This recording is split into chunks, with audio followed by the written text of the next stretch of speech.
Hello, world. Hello, universe. Hello, everybody out there listening. Thank you. This is the 81st, 81 over episode of the Real Resilience Talk podcast. I'm still Cam, and we are still inspired by and empowered by our First Amendment. So we defend it, we're going to expend it. But today, ladies and gentlemen, I have an amazing guest on the show today, a man I've been corresponding with for quite a few months now.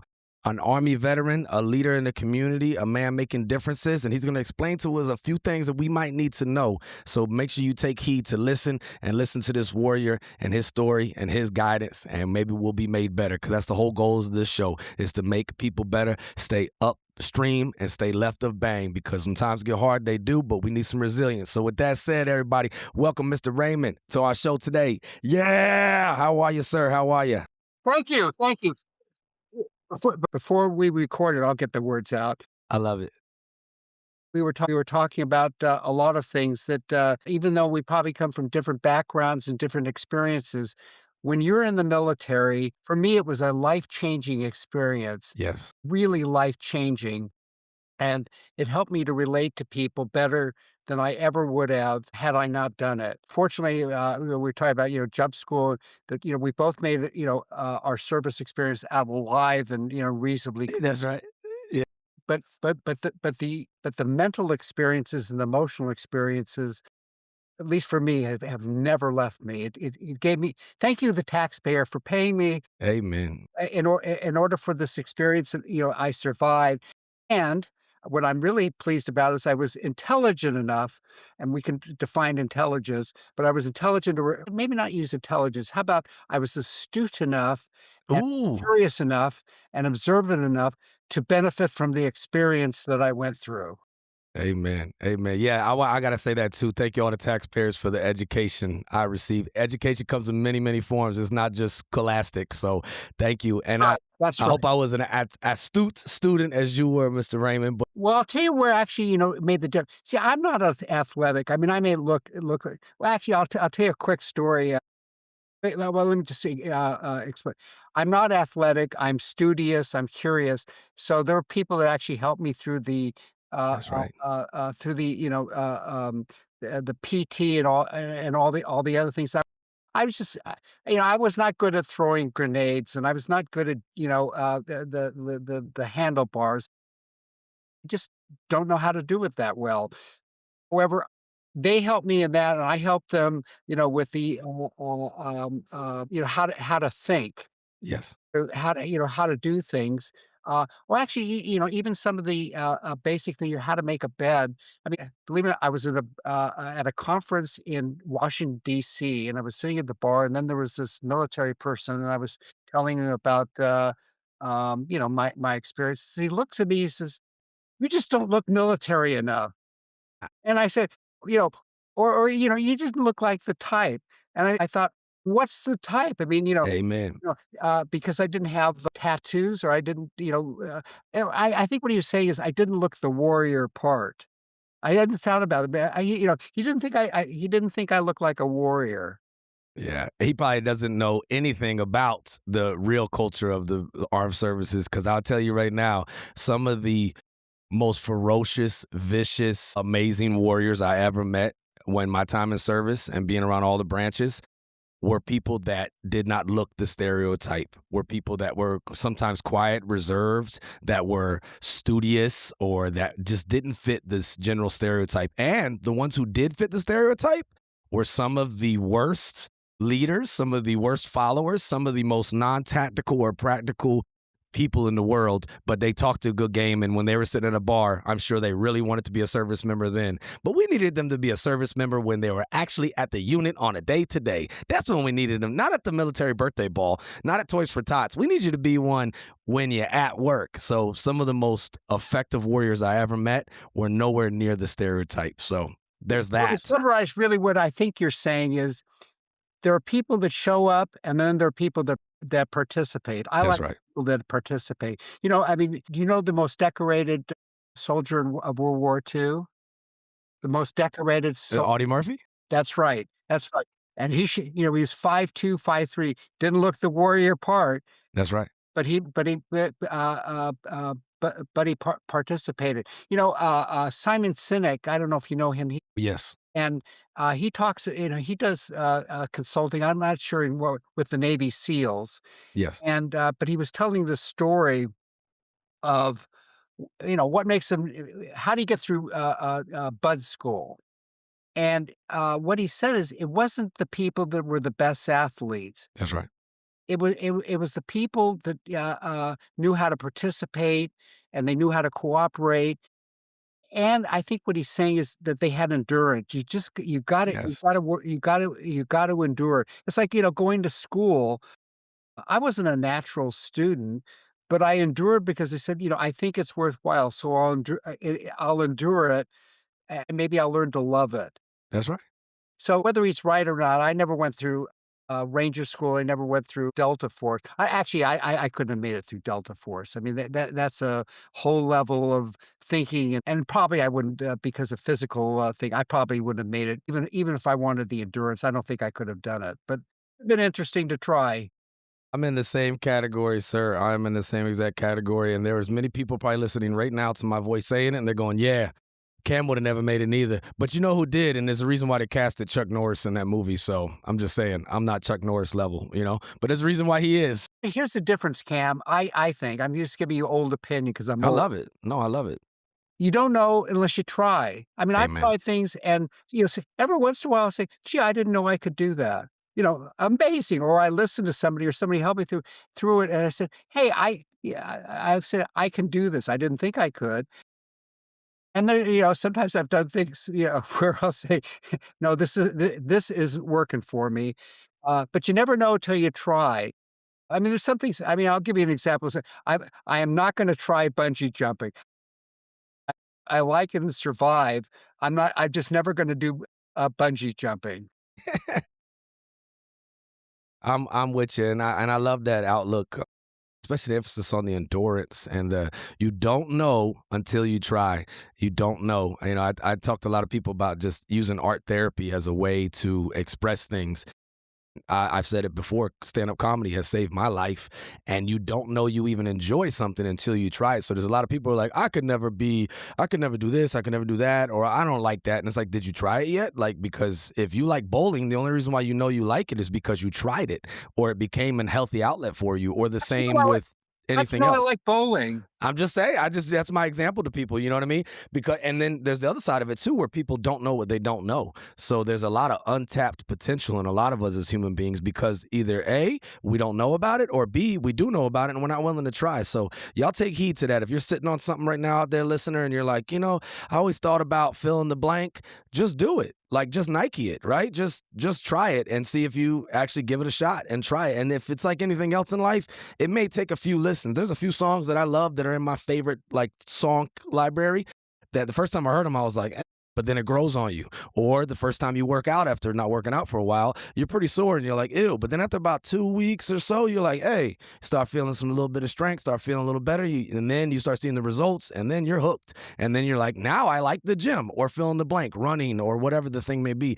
But I think it's imperative, especially for us as veterans, that we need to try new things and we need to have open minds and open hearts because it could be the healthy outlets that channel us or we channel our negative into that outlet, vice, trying to find it in a bottle or in the bottom of a bag of some sort, or we just become doped up and just zombies for the rest of our lives, or we just get down and depressed and we're not around anymore. So I think it's imperative to do what Mr. Raymond just said, which is you don't know until you try. So that's my little PSA right there. Well, it's also part of the PSA. One of the things about being in the military, I'm an outlier, and what I mean by that is I've been organized from babyhood. There was never a time I had clothes on the floor or that I wasn't organized. In the military, they will teach you how to be organized, and if you don't think that, they will teach you how to organize, they know how to do this. That's right. They've had hundreds of years of experience how to do it, and if you don't know how and if you're ornery about it, they have ways to make you part of the system, but if you get the plot of That's being right. organized, it will help you in life, in anything you do, and I'll give you, um I didn't have that issue. A lot of people did, but Mm, if they got the plot of how to be organized, it will help them in their lives. But I'll give you an example of how the military has figured this out, because you could say in the military there are a lot of dumb things they do, or there are a lot of things that don't make sense, and it's true. And everybody in this military has a story about how stupid for a sure. situation. But the overall thing is there really is a plot to it. There really is a meaning. There is a reason for it. But if you, what I was thinking about is in the United States military academies, they have this plan of how they do it, and it seems awful. But they start off with, you're a plebe. There's a reason for it. Is to say you are going to become an officer in the military, and there are ways of how they will train you, uh, not just, when they say discipline, what they really mean, I think, is how to be organized, how to listen, how to think, how to follow. Mhm. The first a year or 2, you gotta learn how to follow before you can tell somebody else, and they will teach you that. If you learn that, if you get the idea, it will help you in life, because if you can't be organized, how can you ask other people to do something that you can't or won't do? Amen.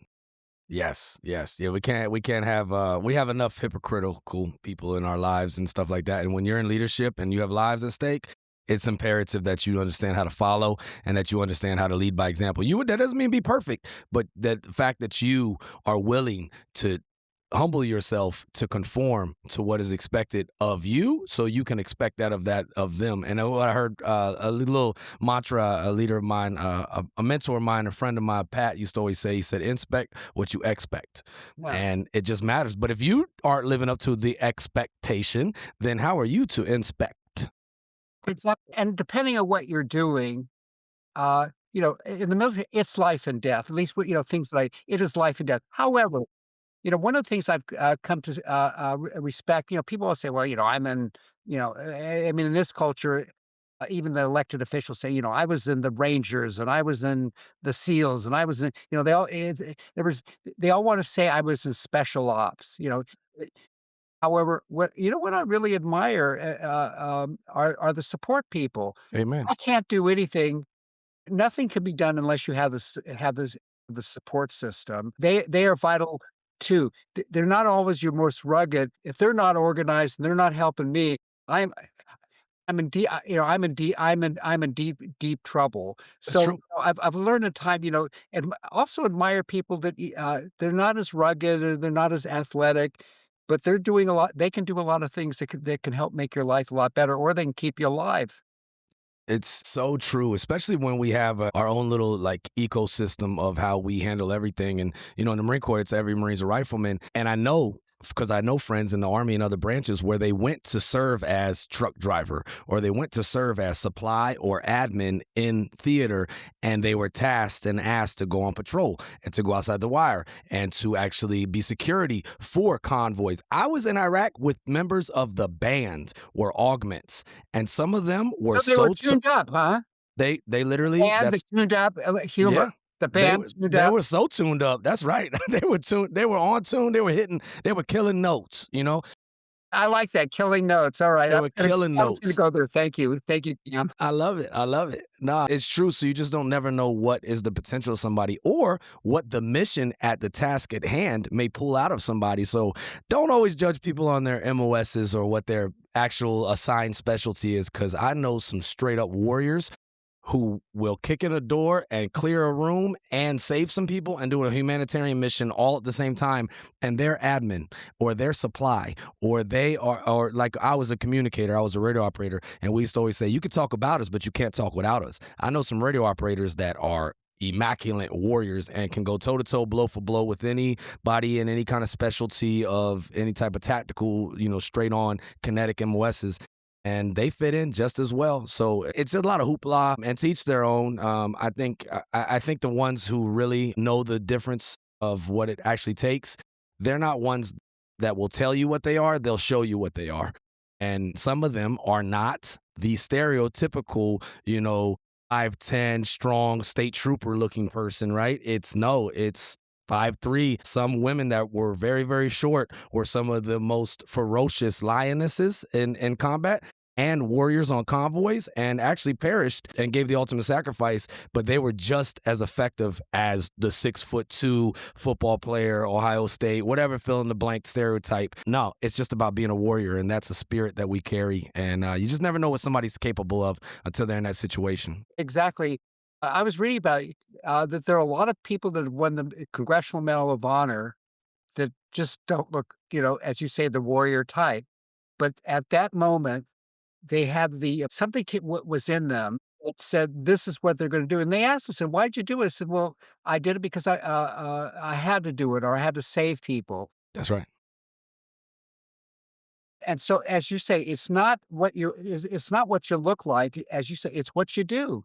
That's And what you do. something just, I mean, there are a lot of movies about that. People say, "Why'd you do that?" I was angry, or I just needed to be done. And Yes. it's like, you've read the story of a child is trapped behind a car, under a car, and Yes. the woman, picks the car. "How'd you do it?" "I had to save my child." I mean, it's just people can do extraordinary things if put in a certain situation.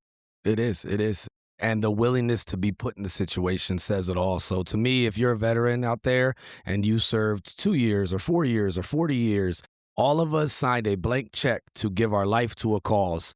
And sadly, some of our brothers and sisters are no longer with us, but all of us were willing to serve. We're willing to give the ultimate sacrifice, and that is to be honored. So if you're out there and you're like, well, I didn't go to Iraq and I didn't go to Afghanistan and I didn't go to World War II and I didn't be in Vietnam.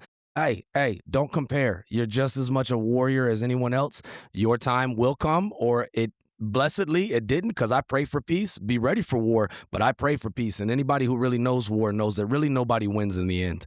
And it's a toll that we pay for the rest of our lives. And I know people that are not geographically located there, but every day they're still in Iraq or Afghanistan. So don't chase the clout or what Hollywood tries to depict. Obviously, we're ready for that. We're ready to put our lives on the line. But more times than not, we're not fighting to kill an enemy. We're not fighting for a politician or a policy. We're fighting to keep our brother and sister to our left and right alive. That's usually what we do when we go over places.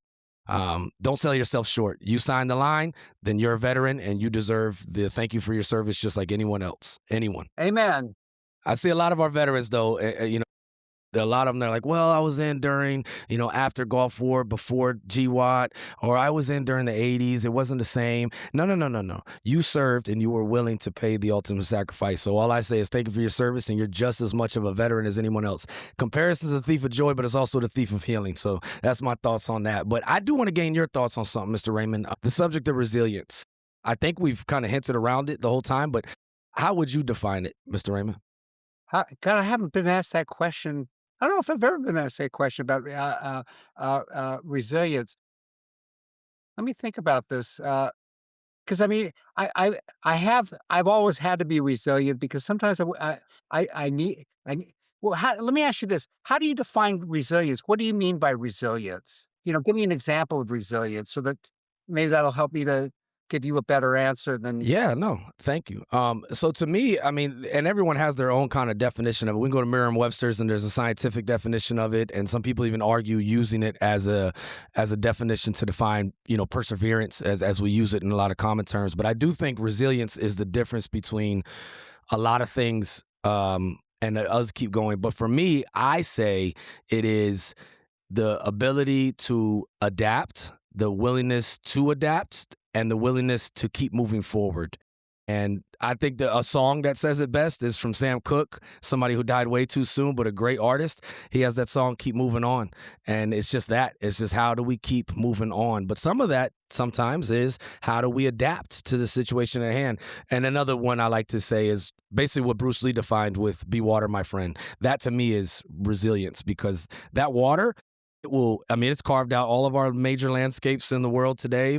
More times than not, water, it persists. It doesn't give up. It just keeps on flowing. It will keep going through and penetrating over a rock for thousands of years until that rock conforms to it. And sometimes it's delicate and sometimes it's ferocious, but it's water and it just keeps on going. That's for me, but everyone usually has a different definition. Okay, well, I mean, look, I could talk about lifetime then of, resilience. I mean, I wasn't a in high school, I was an okay average student, and but I had the resilience to, graduate. Yes. But an interesting story, my father was in World War II. He was in, China, Burma, India, theater, and, he had actually already been a college graduate and was in the, Army Air Force, and so, I sort of had that, sort of military culture or and so when I graduated, the only time and I was in the just, I don't know, a couple weeks from graduation, and I had already signed up to join the military. There's a requirement, you had to go see the guidance counselor. So he looks at my grades, says, "You're not college material." I said, "You're right." And he said, "Well, you should do something else." I said, "You're right." And I said, I'm joining the military. Can I leave now?" I mean, he wasn't really gonna offer me any, interesting ideas. The point is I already had a plan. So in that way, if he was gonna think I wasn't gonna be resilient or think about it, he was just looking at documents. He didn't ask I don't think he asked me any questions of any that I can remember. It was just in essence what he was saying is you're a failure or Mm. you're just gonna do this. And I said, "You're right." But so I joined the service and, I knew I had the intellectual capability. It's just, sort of the high school circumstance. But I read books while I was in the military. I took classes, and I had my challenges, but I was resilient. I mean, I had difficulty in basic training. I wasn't good at throwing grenades, but I was, resilient. I figured out how to do it, and running, and jumping, and doing things that were other people were more capable. No, and I just wasn't good at it, but I was good at a lot of other things, but I made it through basic training, and then went through infantry school, and I made it through that, and then I went to jump school, and I made it through that. Why? Either I was stupid or just or I just didn't take no for an answer, or, failure was not an option, whatever it was. And then when I got out of the service, I went to a community college in Woodland Hills to learn how to, get back to be a student. Anybody that has an opinion about community college, like, you didn't go to a 4-year college. Well, I went to a 4-year college, but before that, I went to a community college. It's a great experience. In fact, the statistics will show people that go to community college actually do better academically than those that started off as freshmen in a 4-year. And I did, I really thrived at community college. I really did. And then I thrived at USC and University of Southern California, not University of South Carolina. And I th- and I thrived there. And I was resilient. I learned how to do things, or I took courses where it was a struggle. I really had to struggle at it, but I was resilient, and somehow I passed, and then moved on. So the point of the story, the guidance counselor was wrong because he had no empathy. He didn't ask me anything, but I had a plan. But I had a plan. I've always had a plan. Sometimes the plan works. Sometimes it needs to be altered. Sometimes, or as I say to people now, because I've been married a long time, I will come up with, I think, the most brilliant idea. I mean, it is just a wonderful idea. And then I'll go over it with my wife and I'll say, here's what I'm thinking. Now it'll go either two ways. She'll either say this is the stupidest thing, or she might say, "Well, have you considered this? Have you Mhm. considered that?" Now, this is where she is platinum class, because then I can say 2 things. "I never thought about it that way," or, "Now I understand what this is about." Point is, she'll help me put things in perspective. Yes. Marriage is a form of resilience Ooh, yes, it is. because if you can't, if in some ways marriage is like a business, it's a tough business. Mhm. But in a relationship, if you really want it to last and the people matter, I think it's being resilient. You gotta be resilient, you gotta listen, you're gonna make mistakes, they're gonna be mad at you, you're gonna be mad at them, but you have to be resilient to say, "I wanna make this work. What do we need to do to make this work?" And what I mean by work is, how can we be happy about it, not just, endure, just tolerate? How can we make this work where, it gives meaning to our lives, that we're happy? If you go through your life and you're unhappy and you're miserable and you're unpleasant, you miss the plot. Yes. That doesn't mean, look, do I get upset? Do I lose my temper? Are my endorphins confused? Is my amygdala messed up? Absolutely. Absolutely. Actually, it happened this morning because I had to wait too long at the eye doctor. Yes. Well, that was definitely that was a reason for it Look, right there. it wasn't where I'll tell you where I lose my resilience and my enthusiasm is you're in a commercial area and you're driving through and somebody comes out and you're driving and then they decide they're gonna move, they're gonna move in front of you. My appetite for and it was I'm not happy about it because they make me afraid, and that so I don't like to be afraid.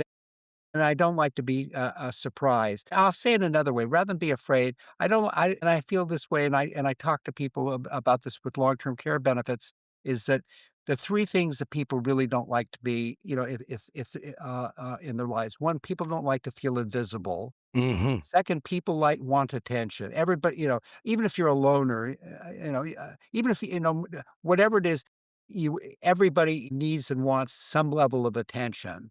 And the 3rd thing is people don't wanna feel vulnerable. I don't care in any culture, I don't care how learned you are, I don't care how fluent, you don't nobody wants to feel vulnerable. And so, you can be resilient if you learn to overcome those things of, how can I get people to do things for me that will help me, but I'll guarantee you that, if you're not polite to people, if you're not pleasant to people, they may have to do something, but if they have a way that they can make your life unpleasant, they will do it. Mhm, mhm. Yeah, no, I wow. I mean, and congrats to have a platinum class wife. That was beautiful said. That was so well said. And to always have a plan, and I couldn't agree more with you that people do not want to feel like that they don't have any attention, that they don't matter, that they feel invisible. And then when you say feeling vulnerable, what I took it to mean, because there is strength in being vulnerable and sharing yourself, but what I took it to mean, and correct me if I'm wrong, was to feel unsafe, right? That's right. Yeah, yeah, to feel unsafe. I am that will what you said earlier, the amygdala, that will trigger some flight, freeze, fawn real quick, and especially in veterans because we did have that life or death like outline to everything that we did while in service. But when we feel unsafe or that we're not relevant or that people don't care about us, woo, that's a little equation for bad math right there. Well, they also, the other thing in this service, they t they make especially in, basic training or certain schools, they make you afraid so you learn how not to be afraid or how to not to feel vulnerable. In other words, you learn how to adapt, you learn how to Mhm. deal with it. And I'll give you an example. When you have emergency services that come, and we've had, emergency services come to our house a number of times, they are trained, take continuing education. They know about a lot of situations, and usually, most there is a problem. Emergency services don't show up, looking for, the dental plan. They're looking because there's a problem. Mhm. They've rehearsed this where they learn how to be calm.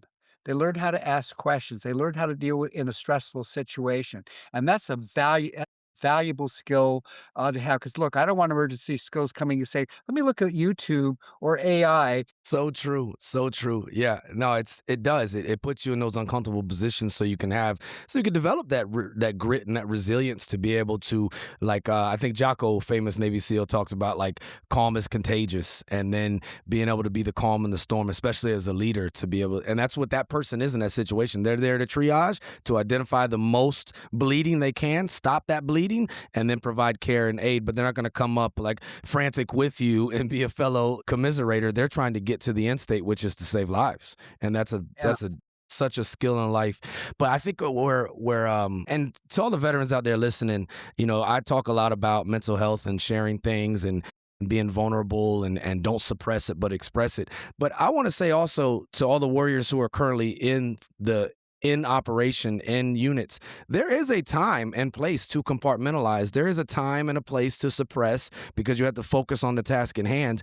But here's where we mess up because we're humans, is that we continue to apply that same metric, that same filter, that same initiative to all things in life. And it's like, actually, no, there's a time to decompress, and there's a time to be vulnerable and to share and potentially seek help or medicine or whatever the thing may be.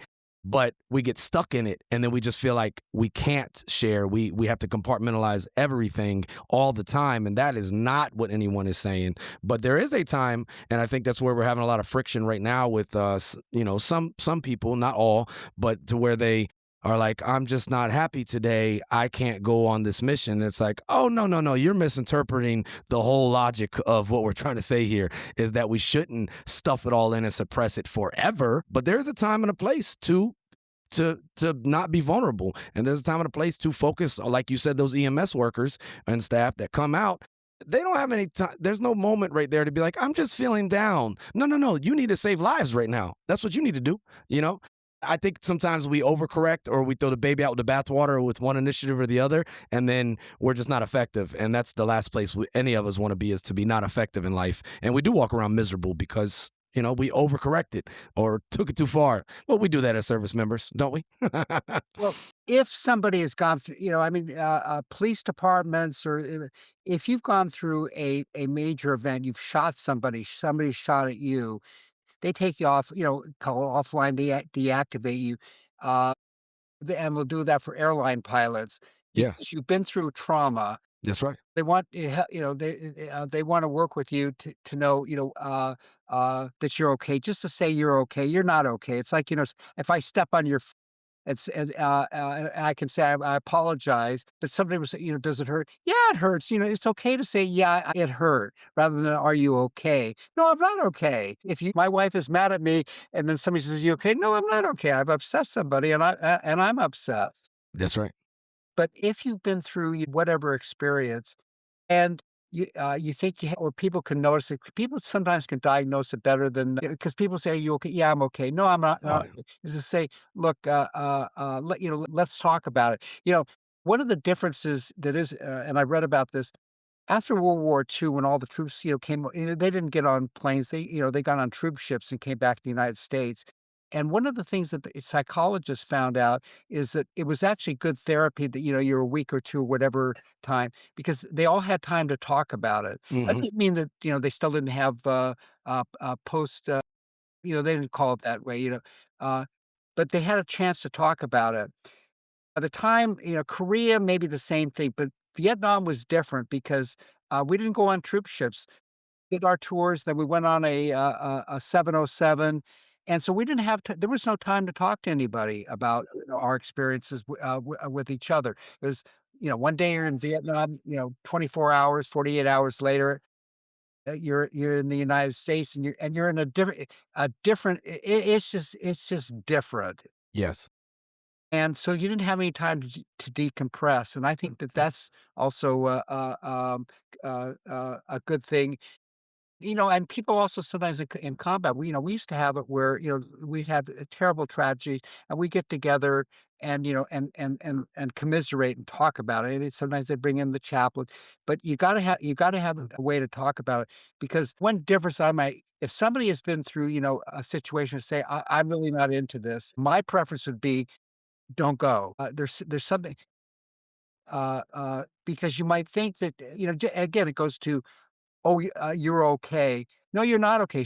Something isn't work maybe it's a sort of a, automobile, if one of the cylinders is not working well, uh, I'd rather get somebody else to be on, whatever the mission or the team is, that isn't held back by something, because you might think you're okay, but then you're put in this situation, and then you're going through trauma. Then you're putting not only yourself, but you're putting everybody else in a, call it a dangerous or unfortunate or inappropriate place. So that's the only difference. But, look, if you've been in situations where and worked, who am I to say, don't do it? I personally, I would have a different opinion about it.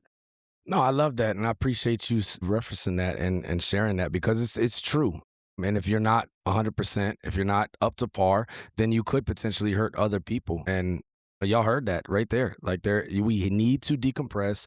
We need to be aware of how we're actually feeling, and it's really not on us to play the comparison game and to hold ourselves back. It's just not healthy, and it's gonna lead to more bad than good. And if we don't deal with our mess in a healthy way, our mess deals with us. So take heed to what Raymond, a combat veteran, a army veteran, is sharing with y'all and saying that you need to address it, you need to share it, and there is a healthy dose of commiserating as well that needs to take place. And it's so I didn't think about that until you said it about how by default, by the technology at hand and modes of transportation, a lot of that was afforded to people. Now, it wasn't perfect when they got back, but it probably lightened the load of just being in birthing areas together on ships to be able to share, to commiserate, to memorialize, to be in a somewhat safe environment, but you're not back in the world yet.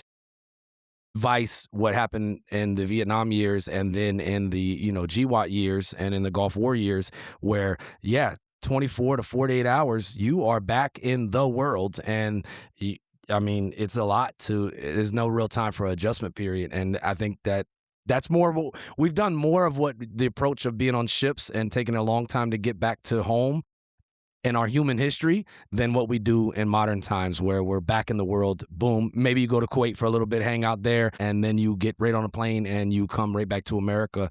That sound, I never thought about how effective, even, in ancient times, they would have to road march back to the lands they came from. And there was a lot of time for maybe some healing or maybe some revealing of trauma that was that they underwent while they were over it in a theater of operations. So that's a sound point that technology sometimes doesn't always work out the best for us, right? Well, yeah, I mean, look, when I was in, you had phones, so yeah, you phone home every once in a while. We didn't have the internet, we didn't have any of that stuff. But there are a lot of other things. When I was growing up, you had large percentage of people that had served in the military, had done some sort of public service. But now public service, most people don't do public service.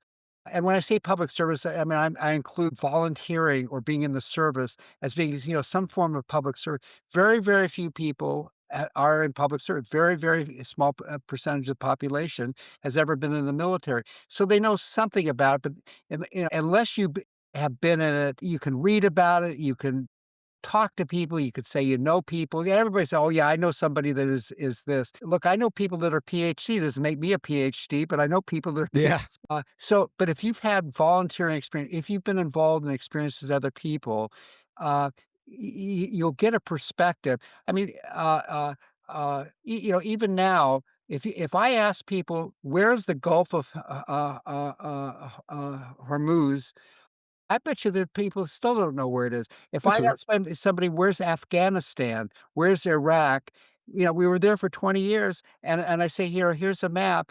I would suggest to you most people would not know where they were, and we spent trillions of dollars there. We spent 20 years, and you can't tell me where these countries are? That is a fact, and such a fact that the ignorance is so high. And some people, like I said, we don't know what we don't know, and they don't even know that they don't know because, while America was at war for all those years, well, while troops were at war for all those years and in conflicts, America was at the mall and America kept flowing as normal business. So, and there's such a profound thing in what you said, and I'm so glad you hit on it. And I was sharing this yesterday. I had the pleasure and privilege to go and be a guest at a elementary school where I went to each classroom and I read books about military experience, but also in honor of the month of the military child, right?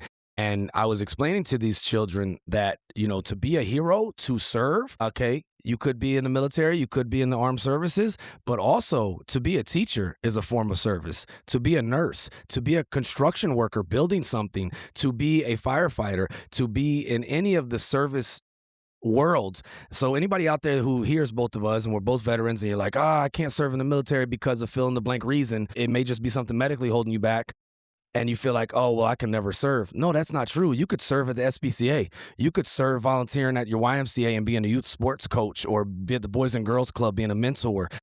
There's so many ways to serve, y'all. So if you're looking for a way to serve, look around you wherever you are. I think I learned this from Oprah, quote I put in my book about this, where she says, look around. There's something around you that needs your service.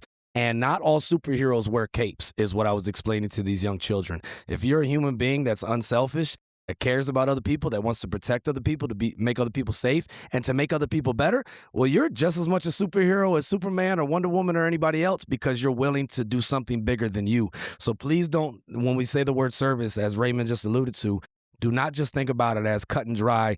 I'm not a Marine, I'm not a soldier, I'm not a sailor, I'm not in the Air Force, or fill in the blank on what branch of service, so therefore I can't serve. No, no, no, bull crap. We need you to serve in other ways too. Thank you for pointing that out. I Somebody feel needed to hear that. yeah, it's also, when people say, "Thank you for your service," that's like saying, it's almost it's becomes a cliche, It does. and it's like saying, "Thank you," or "How are you," or "Have a nice day." Mhm. But, if you've really done service, sometimes if I'm in a sarcastic mood, I'll say, "What do you mean by service?" Because, they really don't know. It's just, again, it's like, "Have a nice day." But, I think, when people talk about patriotism, there's a difference between being a nationalist. Nationalist is, you love your country. But being patriotic is, you gotta, it's bigger. Patriotism, I believe, is bigger than yourself. Amen. Yes. It's bigger than Yes. yourself.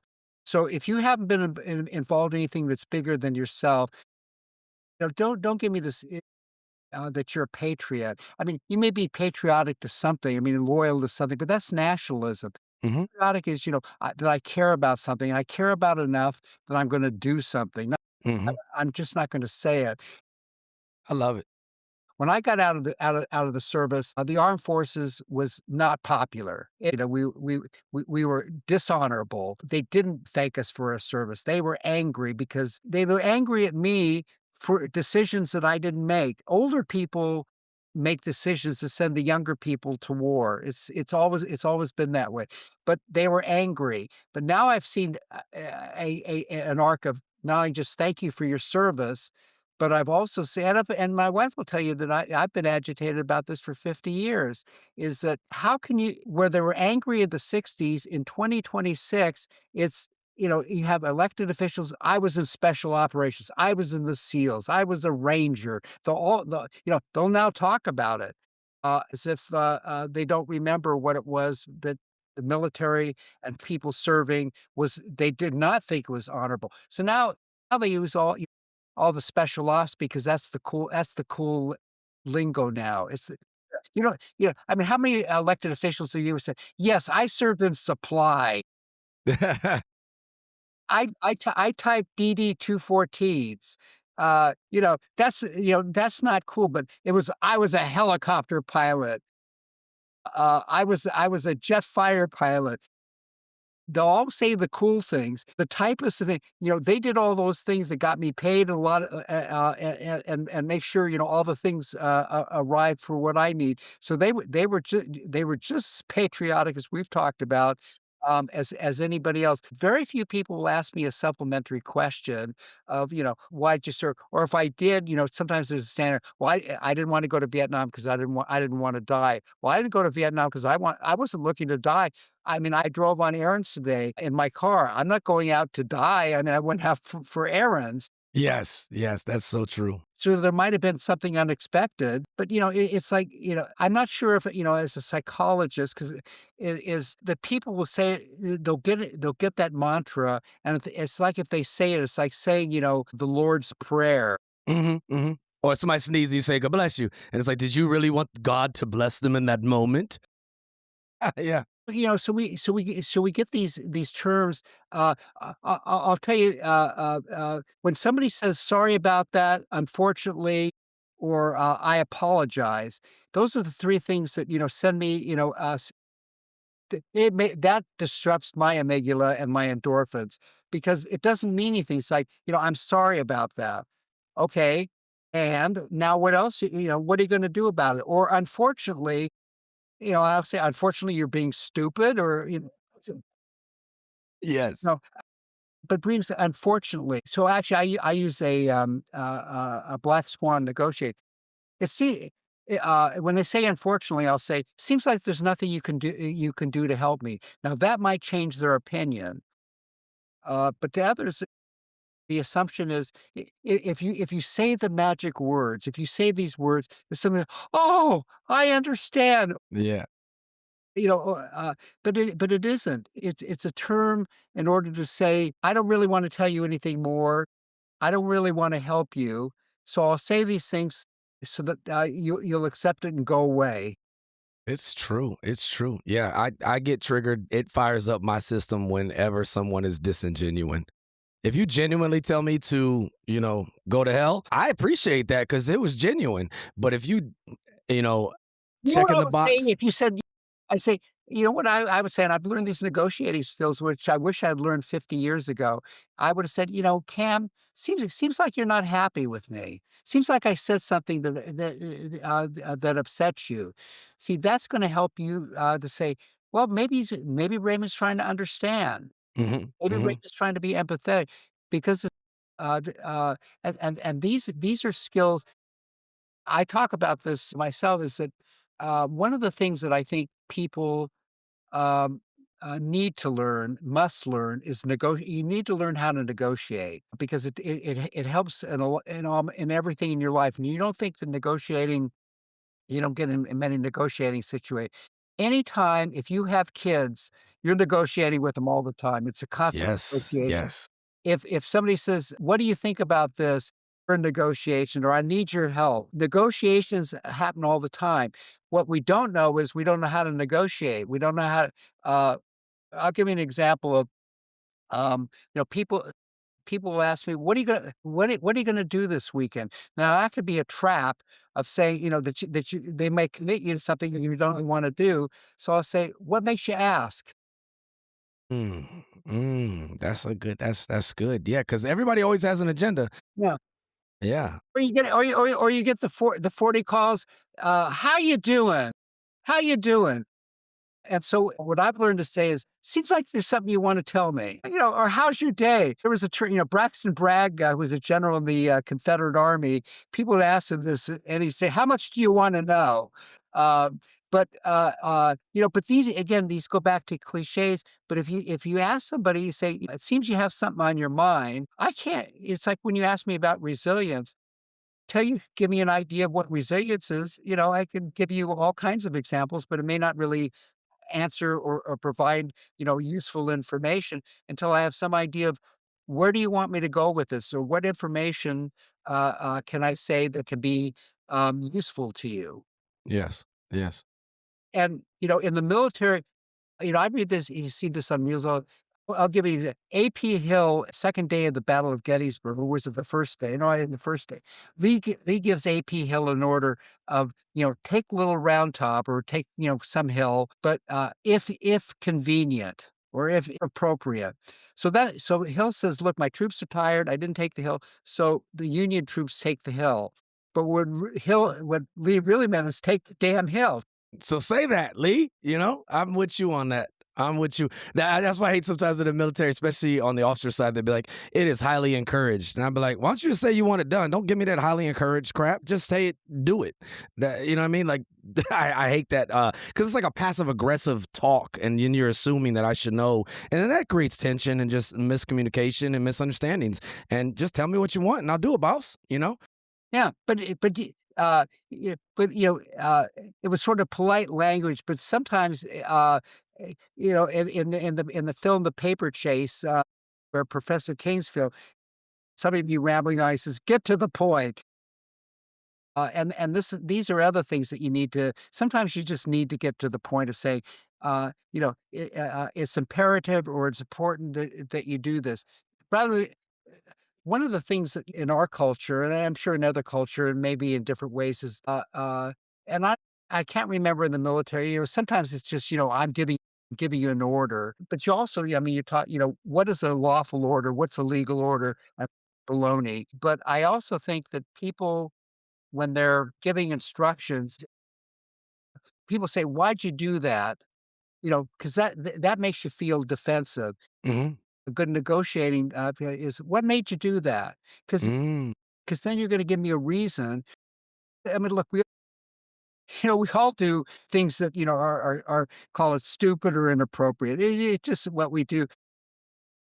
But if you get the slap down of, "Why'd you do that?" It's like, "Oh, I feel bad. God, I'm really stupid." If for nothing else, say, "Why'd you do that?" "I really wanted to do that." Yeah. It may have been stupid, but I want but I wanted to do that. But I also get back to also, about we were talking about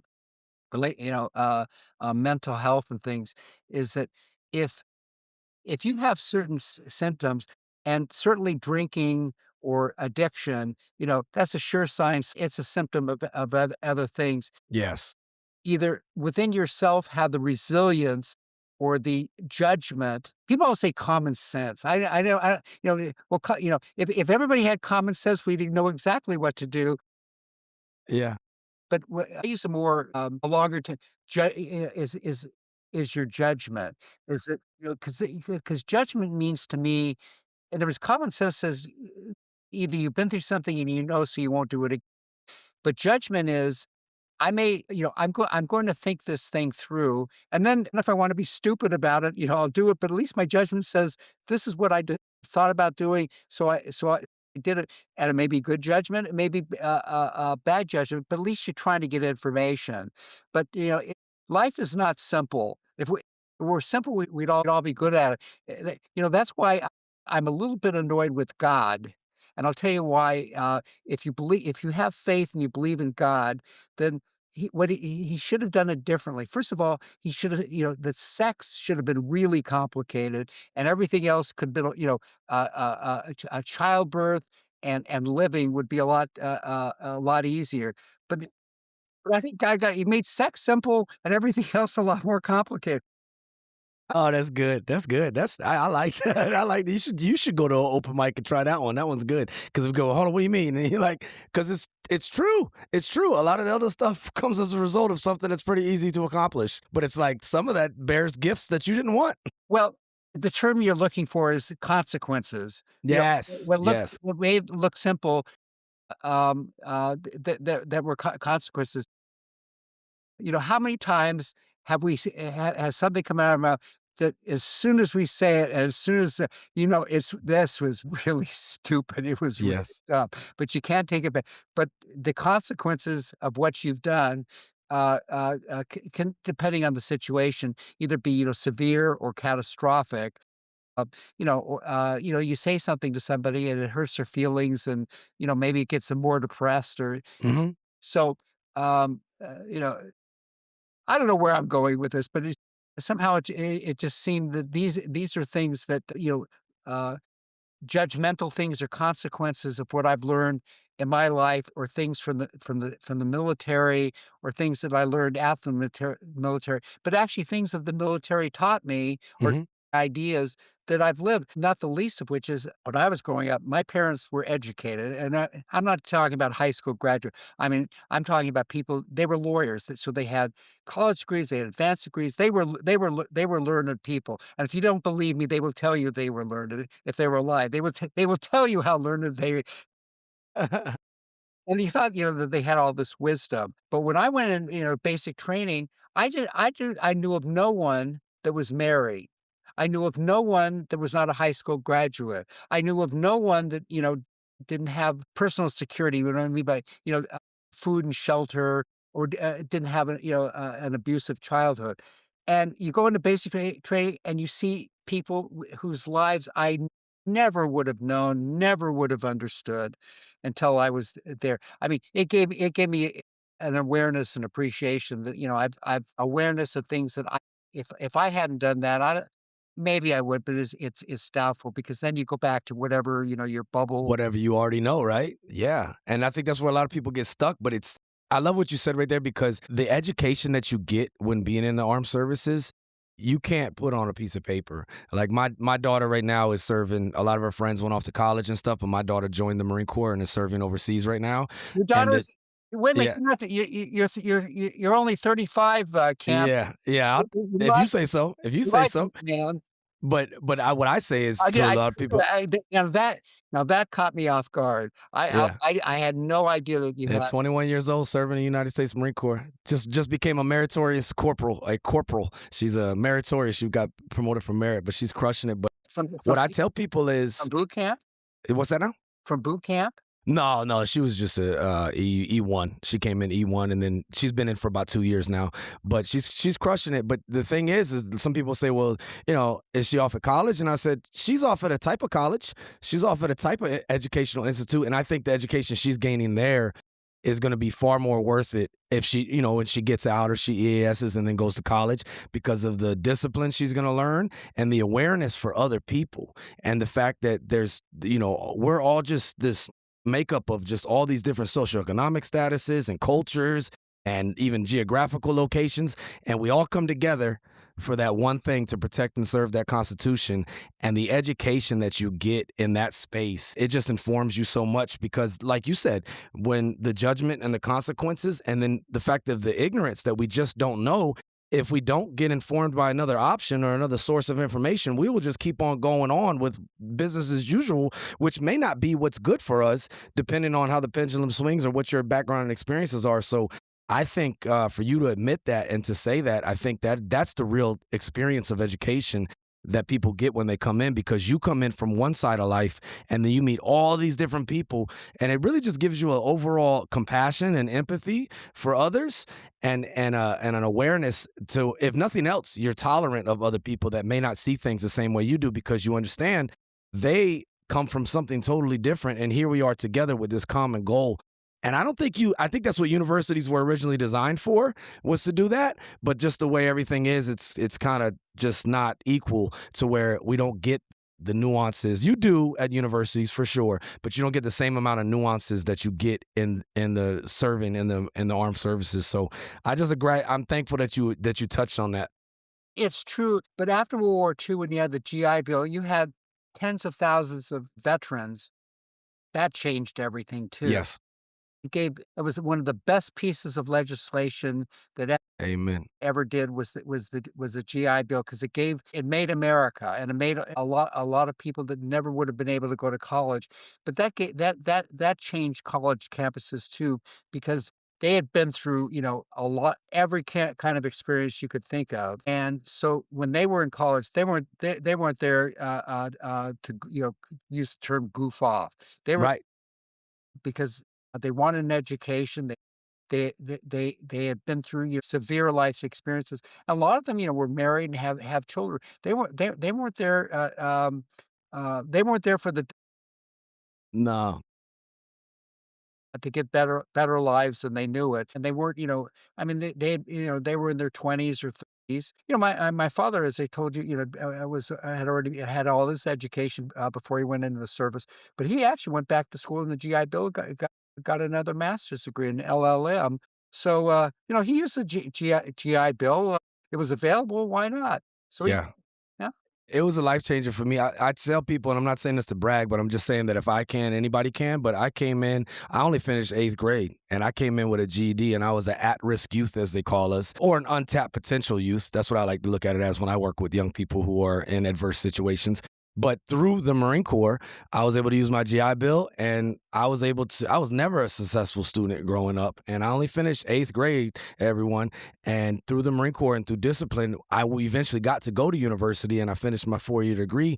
But when I was there, it was similar to what you're describing. And some of the other veterans I was with, it was work. It was a job. We showed up with like our little coffee, little canister, and we had our little lunchbox, and we were there. And then, no diss to them, but they don't know what they don't know. But there would be these students that would come in, our peers that were 10 years younger than us, but they were coming in high in pajamas, leaving early, or not, or literally just being on their phone the whole time when we were there. Because it's like, okay, we got shot at to be here, so we're going to take this serious, right? And we're here for a means to an end. Mine was to eventually become commissioned, but for other veterans that were in the room, they were trying to take that accomplishment and learn, actually. And what college is great, and what you said about community college is so amazing, because you learn how to learn. Like that's what I learned. I can't tell you all the things I learned, but I learned how I learned best. And I also learned to call BS when I see a headline and I go, what's the source of that? Or some of that clickbait doesn't get me, because I go and I try to find, where's the real source of what's really going on here?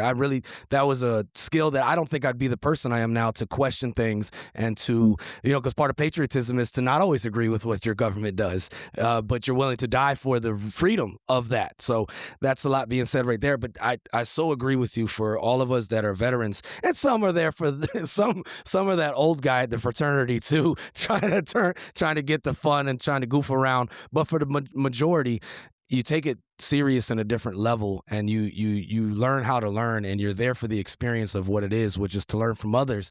Whereas some other people might just be there to let's just say goof off, you know? But look, I go back to something I said.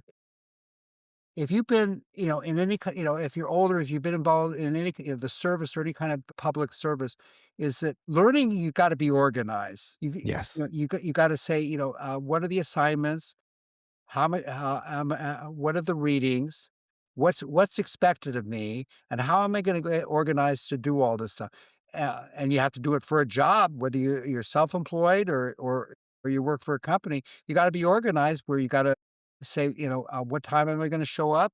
Uh, what's what's what's my business uniform? What's my hygiene? What skills do I need to learn? You gotta be organized to do that if you want when I say successful, maybe that's too easy a term, but if you want actually, I just thought of a word. If you want fulfillment, Yes. if you want fulfillment in your life, you gotta be you need it's helpful to be organized, and what I mean by organized is to say, "I have a plan." Organized, maybe, "I have a plan," or "I have a goal," or "I have tasks." These are the things that I need to accomplish in order to, get to where I wanna go. If I wanna feel fulfillment in my job, whatever it may be, what do I need to do in order to be fulfilled? And, arriving and you're on 3 hours of sleep and you're hungover, you're not gonna have a fulfilling day.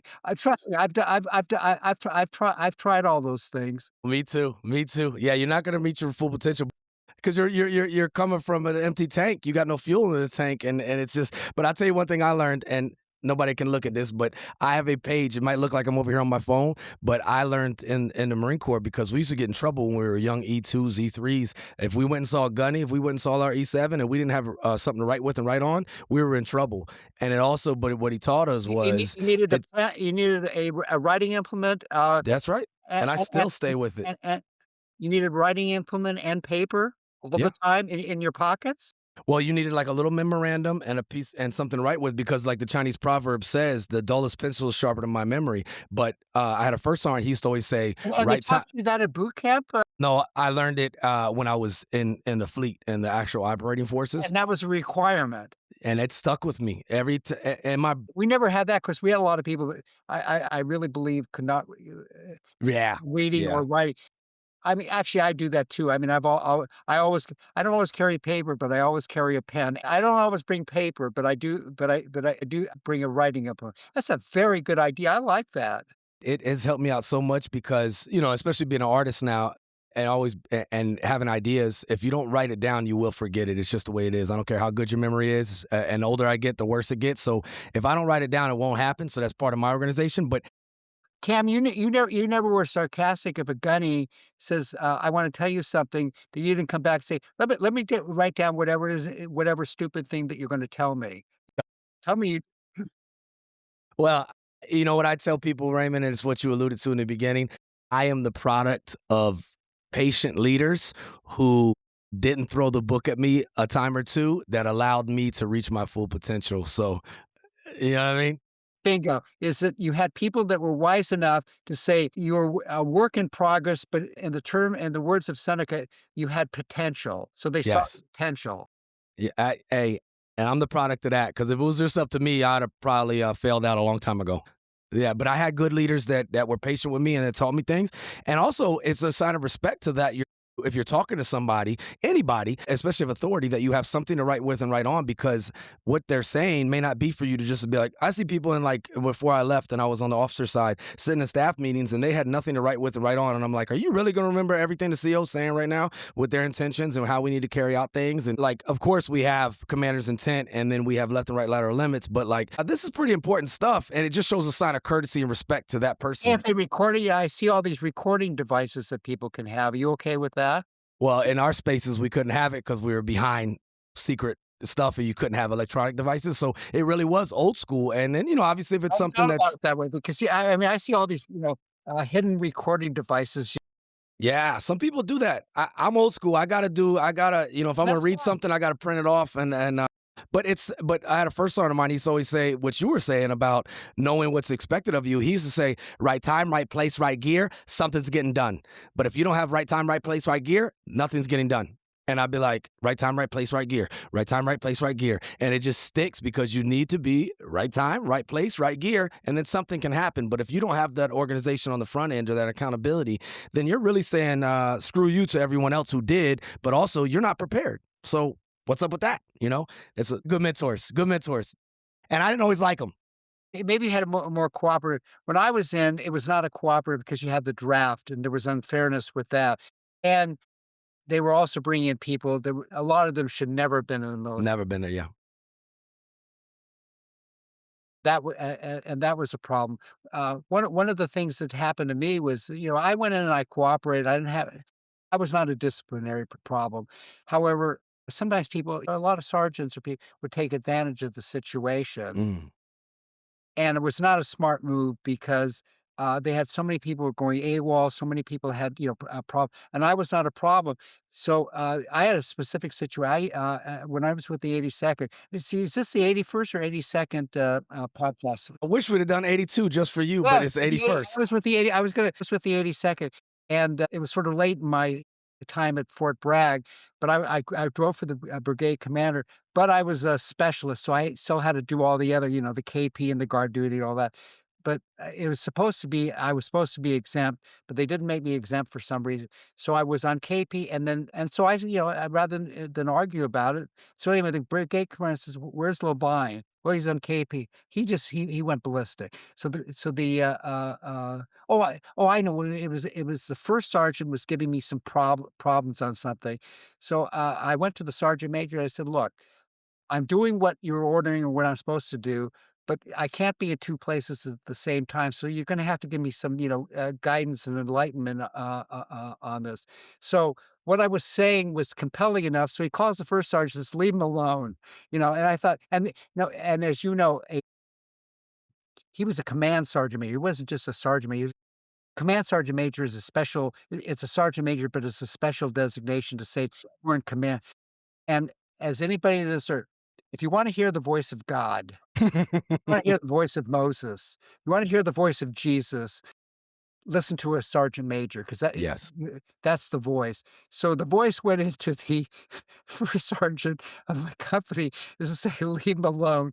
You know, no problem, because I had a compelling thing of, if you want these things to work and you're having all these problems, I'm showing up. I'm doing what it is you've asked me to do. Why am I being harassed and hazed for something that I'm cooperating? I mean, get the plot here. Hmm. If you want things done. So, that was actually a wonderful moment where I heard the voice of God. Yeah, I've had definitely some sergeants major and some first sergeants and some master sergeants and some gunnies that were the voice of God in many situations for me.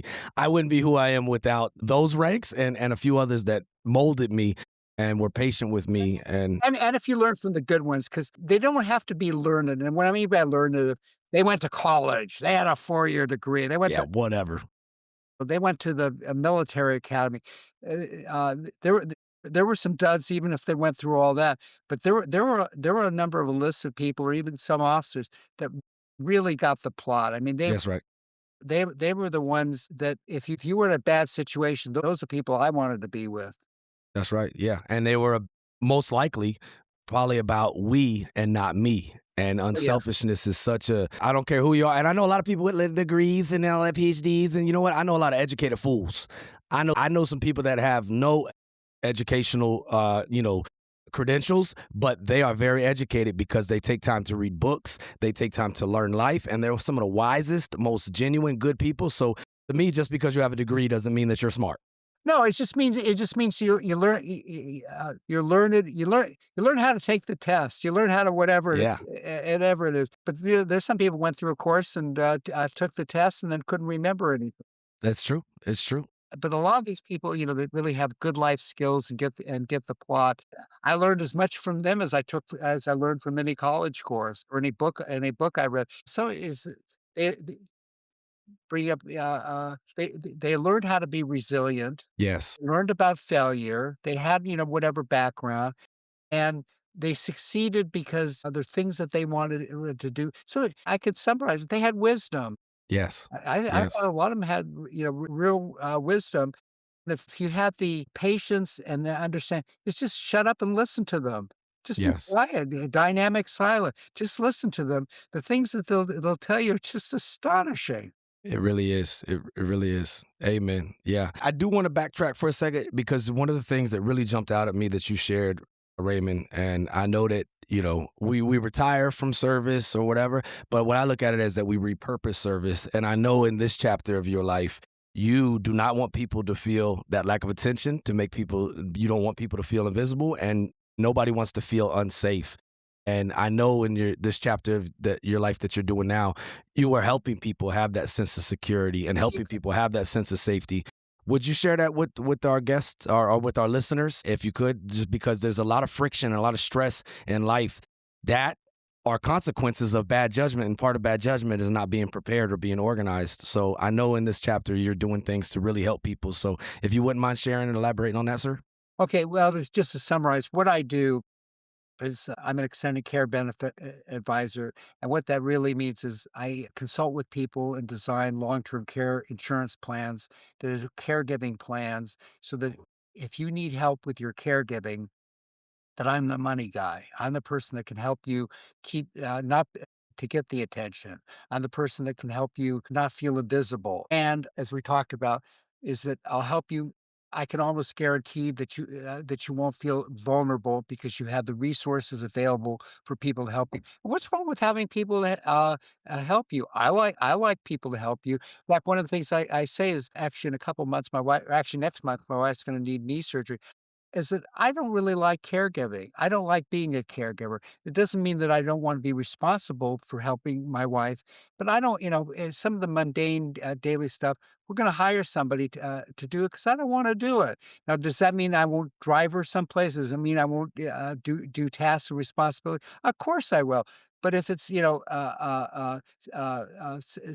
of the daily things, my wife would actually be happier if somebody else did it Yeah, than if you have me do it. So it's not that I don't care, it's what do I care about, or what am I good at? 'Cause I'm not good at everything, and I don't have to be, because, then it allows me to do things that I need to do, or accomplish tasks that help everybody. But if I'm so responsible for taking care of somebody else, if you think that taking care of kids is tough, try taking care of an adult, or that yes. has more rights and more responsibility, and you can't pick up and say, sit here. You don't you just it's harder to do that with adults, and they also have the more in most cases, more cognitive skills. They can do things to you that, a child may not have the mental capacity at that point to do. They will learn it.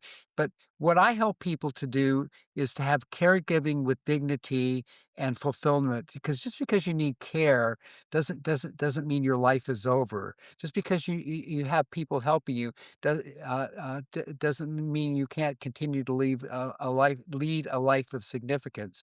What it means is that it will help you to continue your life.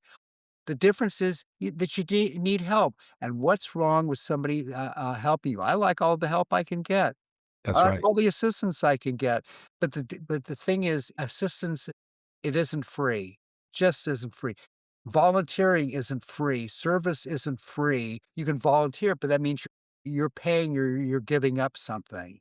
And it's not in a bad way. It's saying, "I'm willing to do it, but there is a financial cost to it." So if I can leave a legacy of, as many people as I can talk to, as many people if I can say, "Make sure you have a caregiving plan," then I've done that helps me to live a better life of significance. Or even if somebody says, "Look, I'm a veteran, I can get, veterans benefit."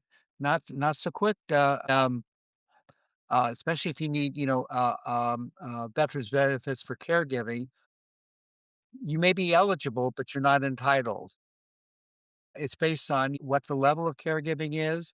It depends on your economic circumstances. And even if all those things, there could still be a delay. So then you have to sometimes do it yourself. Doesn't help. So sometimes you have to pay money to have somebody to help you with the benefits.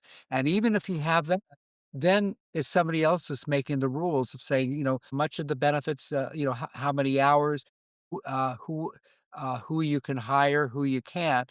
And one of the things that I can help make a difference is if you need veterans benefits and you qualify, do it. Why not? But also there are consequences to, um, you know, how much can can you make your own choices, or is somebody else telling you what to do, or how, or saying, here are here are the limits. And most people like to make their own choices, or at least make their own decisions. Doesn't make it bad one way or another, but you just have to know that sometimes you're in a situation. And if you have choices, it's what people want to do, so long as they make appropriate choices. I don't know what always the right choices, but, I think we know the difference of appropriate choices Yeah.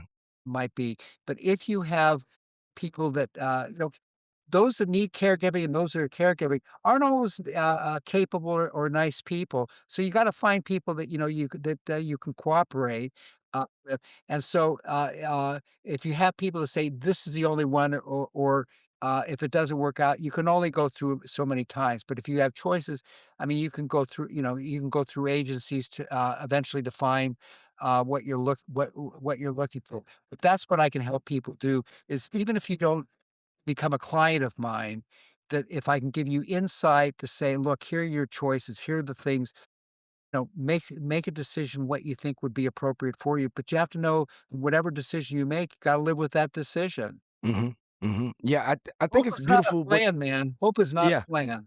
It's not. It's a course of action. It can fuel us.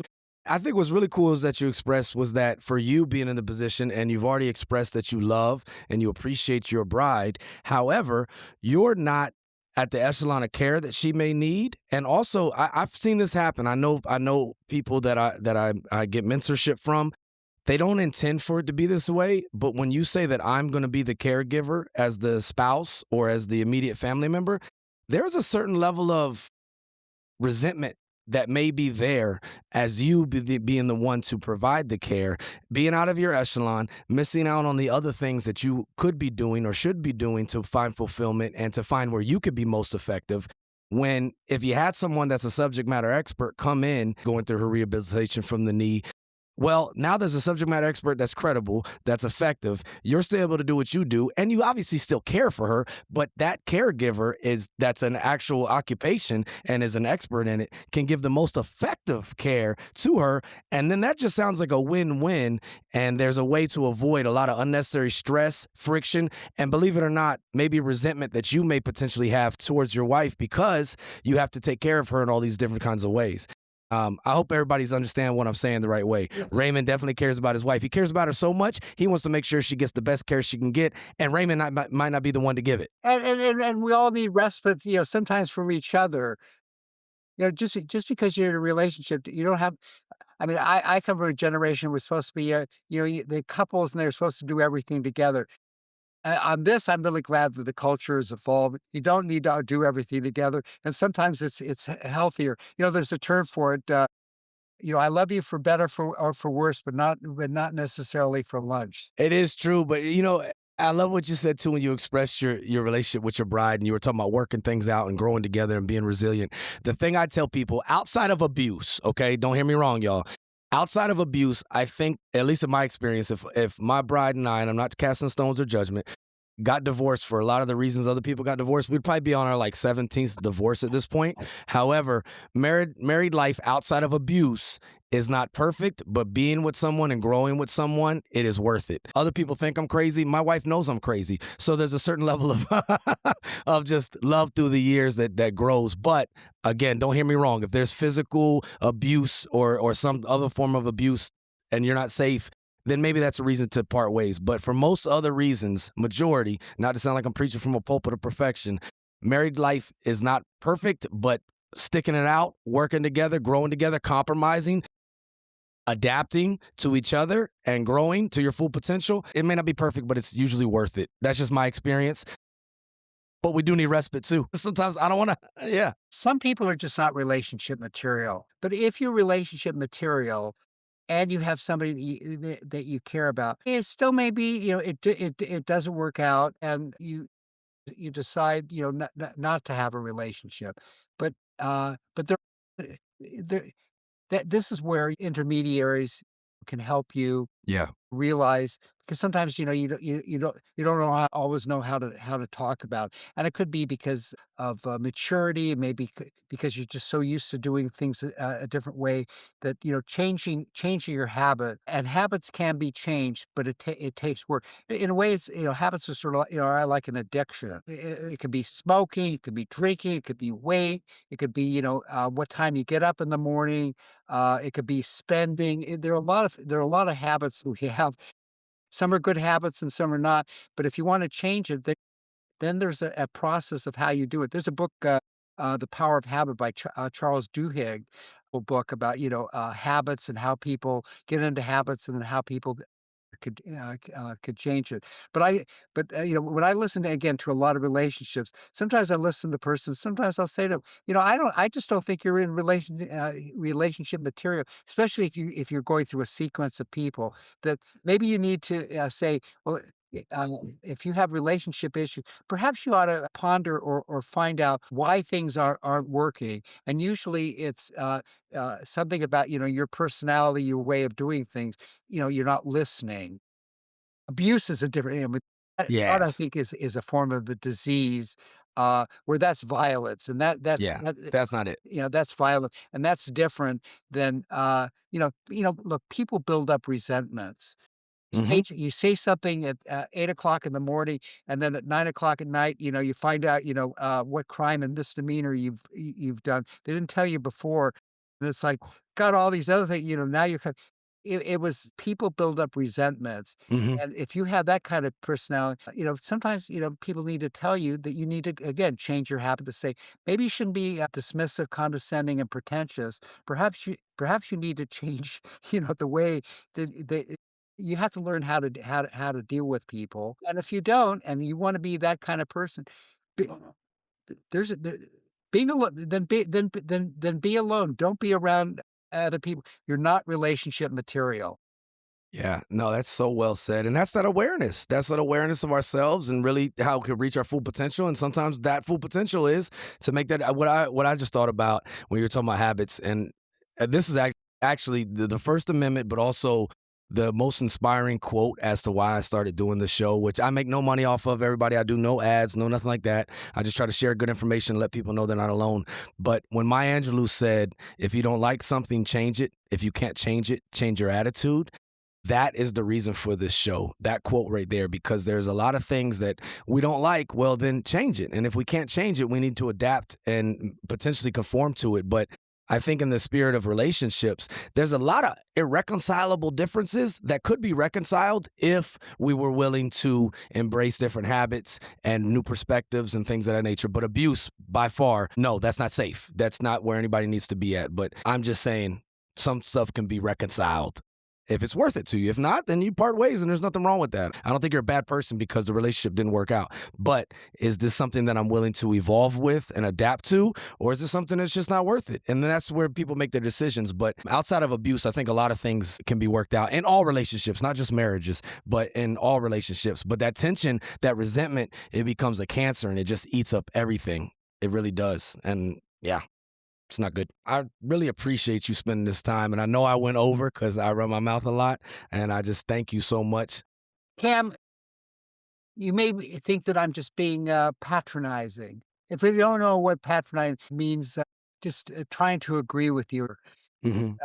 I've learned as much from you as maybe you and your audience have learned from me. I've learned a lot from you. I've gotten perspective or somebody's way of thinking that I hadn't thought about today, or somebody I haven't been around in a while. I've benefited from the situation, from this podcast and from this interaction. Um, I've learned from you. Thank you. And I've learned a lot from you, not just in this conversation, but since our first dialogue along the way. Everybody out there, Raymond helped me be more organized on my end, and it's just been a I very did. patient. What did I Nah, do? oh yes, man. What You did I put me do? on with the calendar stuff and with the booking of everything and just the dialogue, and so kindly he just guided me, and that was we didn't even know each other. We hadn't even talked verbally to each other, but I've learned a lot from you since the first email correspondence that me and you have been going back and forth with, and then also the grace when I had to adjust some things on my end. So I'm definitely learning from you, my friend. We need to stay in contact. We need No, I will. You're stuck with me now. Oh, hallelujah! I appreciate you Praise so Moses. much because the thing I love about just in our correspondence, you were willing to tell me maybe where I was falling short in such a tactful and direct way, and I was like, you know what, he's right, and that instead of holding a grudge or having a resentment to me and being like, this guy, Cam, is crazy, you actually took the time. The people that correct us in life, the people that take the moment to kind of bring something to our attention and guide us, those are the people that really care about us. It's just in the moment sometimes when we're immature, we're like, oh my God, that staff sergeant or that sergeant hates me because no, actually, that staff sergeant cares because they actually stopped to make the correction on you and to take the time to guide you. So I'm grateful for you sincerely and for all the time because time is such a vital currency in our lives. It's the one thing you give people. We can, in modern technology, we can give each other organs and ask for them back, but we can never get the time we give someone. So I thank you for your time for real. My pleasure, Cam. If you ever want me back someday, I'm sure we'll probably figure out other things we Yes. could talk about if you ever want me No, back. I'd love to, and I'd love to hear more about. And I'm gonna get the links from you, and I'm gonna make sure when I edit this episode, all of y'all will see the captions that shows all the resources and where you can get in touch with Raymond. And if you want to have that extended care benefit advisor and to be more prepared for the future, he can guide you in good directions and give you good insight. Even if, like you said, even if you're not my client, I'm gonna still try to guide you in the best way possible. So I'll definitely be sharing that. But there's one question, sir, I ask every guest on here because I think that, well, to Well, occur in I know my how to com respond. huh? Well, I know how to respond. Have I thought of You will from the you? question. You will. So the question is this, because we're losing too many people too, I feel like is one of the most preventable way of deaths is death by suicide. We're losing too many people these days, all populations, not just veteran. But if someone right now were contemplating death by suicide and they were on the verge of making that decision or going in that direction, and you had the opportunity to be aware of that and then say something to them, what would you say to them? Well, I mean, the easy thing to say is, get help.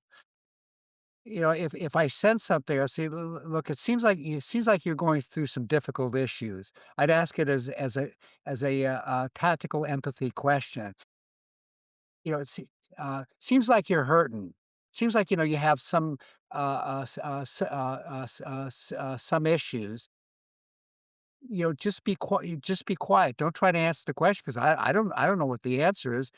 I haven't been that we have had my daughter who and the nature of our home, we have a fair amount of musicians that come to our house for various reasons, and I would say a good proportion of them are recovering everything, you know, alcohol, drugs, all kinds of things. So one of the things that we do at our home is that, when we have events, is that if we know that somebody is on the spectrum of, some issue, we don't say, "Hey, have a drink." We say, "Look, we have beverages. We are aware because if you if you've had an addiction, you're recovering, but you're never recovered, never."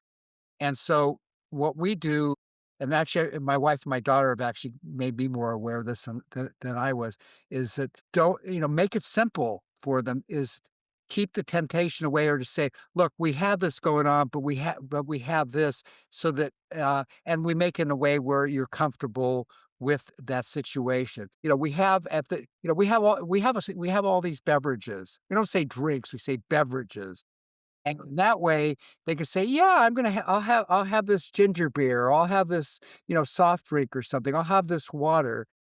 The other things are around. They know it. I know it. They're musicians. They play in all kinds of places.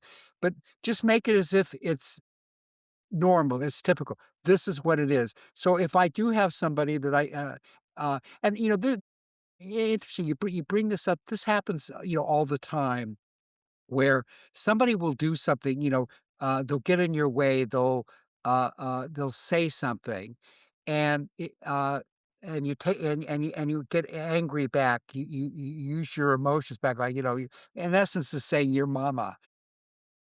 But they may be going through something that you're just not aware. A lot of people, they had a fight. the bank called them and said, "You owe us money." The doctor called or the nurse called, "Hey, you got a problem." And so they're gonna go with that anxiety, and they will often take it out on other people, when they're in public. So one of the things that I've become aware is that I don't always know. So either I might, be overly polite, and I might say, I'll hold the door for them. I'll say, "Seems like you you have this, hey," I'll say, "Today is your day, I'm holding the door." Or if they're really, I might say, they might be doing say, "Hi, my name is Raymond." Now I've made it personal. You don't get as angry with people to make it personal. But these are learned things, or to be aware. And this happens, all the time. People will hey, I'm sneaking through, and I'll make a thing of, "Well, you can't sneak anymore, man, because, I can see you." But obviously, if there's something you're more in a hurry than I am, I will stand aside. I'm not gonna fight for counter space, or, if there's something, if you wanna get it, I'll stand aside. Get what you need to do, and I will give you space to do it rather than you're in my space. Okay, yeah, I mean, it's kinda obvious. Traveling, it's worse than weddings. It brings out the worst in people That's so true. because you're in a tight space. You've gone through all the indignities, and you're having all these people I mean, I mean, you having all this anxiety. Am I gonna get on the plane? You know, will I get my seat? Can I put my luggage up there? Is somebody gonna ask me, can I change seats? Or, you're sitting in tight confinement, and you're having people that, they want the arm space, or they've been through all these and it's tough. Your amygdala and your endorphins are challenged. Your mental health is challenged. And it takes a lot to, overcome that, to get, other people calm. So you don't even have to be in. I mean, actually, as I'm going through this arc of, my talk, is that there are a lot of people that maybe are a long way from saying, I really feel, I want the death experience, to, if I can do something that, can make your endorphins and your amygdala a little bit happier, you're not going to be thinking about death. You're going to be thinking about, your life and what you want, because I've given an act of understanding and empathy that maybe I don't know all your situation, but I think I know enough that something is going on. So if I can not aggravate and do something that's gonna, make you even angrier, that I think everybody's gonna be, better off. You're gonna be better off, I'm gonna be better off, and maybe emotionally, whatever is charging you is to say, "It's okay," you need time to get your mental health in a different situation. I mean, this happens to me personally all the time. Sometimes I make the worst decision because I'm in a hurry, or I'm angry, I'm frustrated. I make, but sometimes I'll get up and I'll walk around and do something, and I'll get perspective, and I'll make a better decision. I'll have thought it out rather than, all those angry people. I mean, so many things. Look, I've written letters to people, sent it, where, I've caused, more nuclear explosions than happened in World War II. I have or of course, with email, it's easier. You get an email, and whatever it is, and then you read it again, say, "Oh, they were saying, if I just, read it or thought about it and been calmer, I wouldn't have responded back, because now whatever it was that they were annoyed about, you've thrown a flamethrower back on them." Yes. And so all you're doing is you're having these one-way flame-throwing conversations. I'll look at it, and I mean, unless, it's kind of response where, I can give an appropriate response and I'm not upset, is that if somebody has sent me something that is upsetting, I'll put it away for a while, think about it, and I'll decide, if I make a response, or I can just do a, thing. Somebody says something, it seems like I did the wrong thing. And then they can tell me, "Don't throw the email back or the text back. It's too easy to do, and it's a one-way conversation, and you haven't verbally explained it." So all they're doing is they're saying the words, Mhm. but they don't know what the music is. Mhm. Is, "What are my words?" So, that's a long way of answering about, if somebody, is really in a bad, I mean, really devastated mental state, maybe they're thinking about it, but maybe if they have acts of kindness or understanding, look, I'm not going to say to somebody, look, you're having a bad day. It looks like you're going to commit suicide. Go see somebody. That may be too much Yeah, even true. think about. It may be, little stages of which then they have to have acceptance of, I need to do something, but also it's not that you need to do something. It's what do you need to do and who do you need, how are you gonna find out the appropriate, assistance that you need? And look, there's also another thing in the military, it's just as true in the civilian life, is that if you have a career and you tell somebody you have mental health issues, people don't understand mental health, or they think that mental health is a, well, it's a form of a disease, but it's not incurable. And that doesn't mean there are a lot of functioning people that have mental illness. There are a lot of, but if you, but where I'm going with it, it becomes a stigmatized. Yes. Uh, it's like, saying I'm a parolee or I've had, a criminal background. You've been charged. Like you're just labeled forever now, and that's what you are forever, right? The point is that we make mistakes, but some people will use the mistake as if, it's a stigma rather than, you need help. How are you gonna do how are you gonna rehabilitate? How are you gonna help people? Because people aren't gonna be helped if you just say, "Well, you had a mental health issue. You did this there that we don't trust you." The way I say it now, especially, when people do it to me, is I'll say, "Would you be interested in giving me some quality of mercy?" We all need it. We all need it. And so, no matter what it is, whether I like you, I don't like you, whether you like me, you don't like me, is that are we willing to give each other some quality of mercy? We don't always have to be together. We never have to be together. But in that whatever instance it is, if I can give people that quality of mercy and they give it to me, I am okay with that. And if I can do something where you can do what you need to do, I haven't gotten in your way, and I haven't agitated you, it's fine. But you also give me some quality of mercy of, give me a couple of minutes to take something out of the shelf before, you come in there and say, I'm sneaking through. Mm. Have a little patience.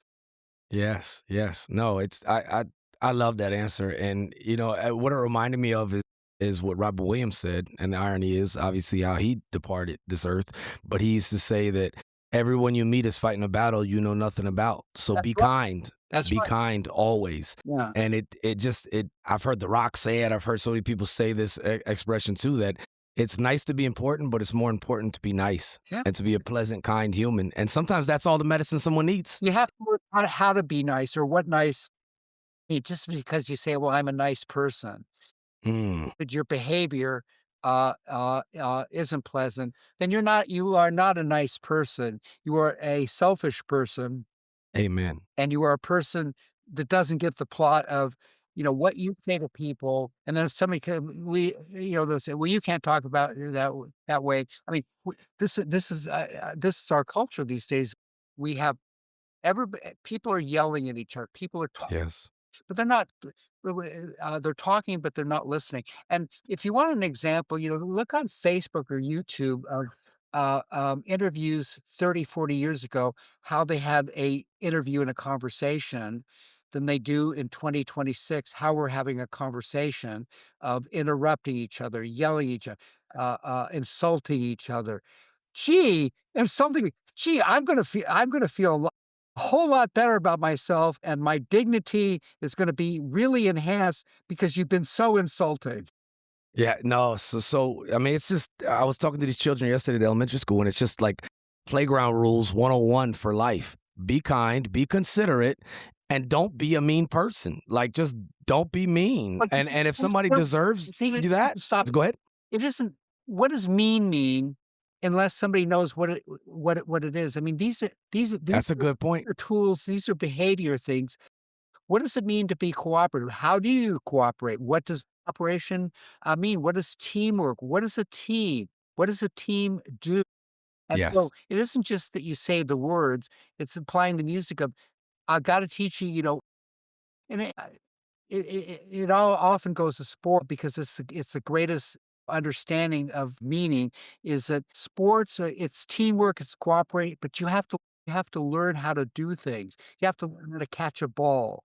Well, how do you catch a ball? What does that mean? What's a drop? What's that mean? Yeah, Yeah, exactly. Yeah. and the rules to the sport, behavior, and so it's not that simple to say, "I play a sport," is that you're playing an activity which has a lot of elements to it. But, look, there are things in sports where if you're in football, if you're hitting the other person, you have that thing of meanness, well, then that means meanness is tolerated in that situation, You're or right. aggressive. You're right. But you can't be that in every situation. I mean, you want the alternative of football, meanness and aggressiveness, you can't do that in golf. They will, either eliminate you or they will fine you if you have that kind of, if you there was one of the, golfers in the Masters that was upset and, hit the tee. He got frustrated, hit the tee, he was fined or he was admonished. So depending on the sport and depending on activity, that's what's expected. But you got to know. I guess where I'm going with this is you got to know the difference and you got to learn how to handle your emotions. But look, sometimes it's behavior. You just get upset. You just get Yeah. frustrated. Yeah. You throw the ball, you throw the club, say something to somebody, but then when you come to your, when you calm down, and that's also something you learn to negotiate. Never say to somebody, "Calm down." Oh yeah. That's putting Don't say it in a marriage. Definitely don't say it in a marriage. I mean, this is where it says you're real. It seems like you're really upset with me, and perhaps when we'll talk about it later. But right now, all we're going to do is throw kerosene and nitroglycerin at each other. It's the worst time to have the conversation. Or if somebody is berating me, I'll just be. I've learned how to just be quiet. Berate me. Do what you want to do with me. But if I have a comment, they don't wanna listen to anything. They wanna say what they wanna say, so it's much easier just to be quiet. You're right. No, you're so right. I'm telling you, I'm taking notes, so many notes. And what I love is the term you said, tactical empathy. That was so brilliant. And I'm gonna That's not me, definitely that's actually Chris Voss. He wrote a book, maybe you read it, called Never Split the Difference. Chris Foss. Yeah, All Chris right. Voss, Never Split the Difference, but he has a company now, the Black Swan Group, and I told him in an interview I was with, I told him I'm a Swanee, and he actually took it rather well. But the term is a black swan is something significant that you've learned about a person or a situation that it's called the golden nugget, something that really is telling about now Chris's background is he was a FBI hostage negotiator, and that's where he learned all his skills about negotiating. And then when he retired from the FBI, then he and his son started this company called the Black Swan Group. So they teach in person and online and in books um, negotiating techniques, which I wish I had learned 50 years ago. Yeah, that's really that's profound. I just wrote that down because I'm gonna definitely share it in the notes of where somebody else can learn these things too. And I love what I really love is what you said about the communication and expectations and knowing the rules to whatever proverbial game we're doing and we're engaging in, because that's a perfect analogy that yeah, you can tackle and you can block and you can extend your arms, and that's a legal play in football, but go ahead and do that when you're playing basketball.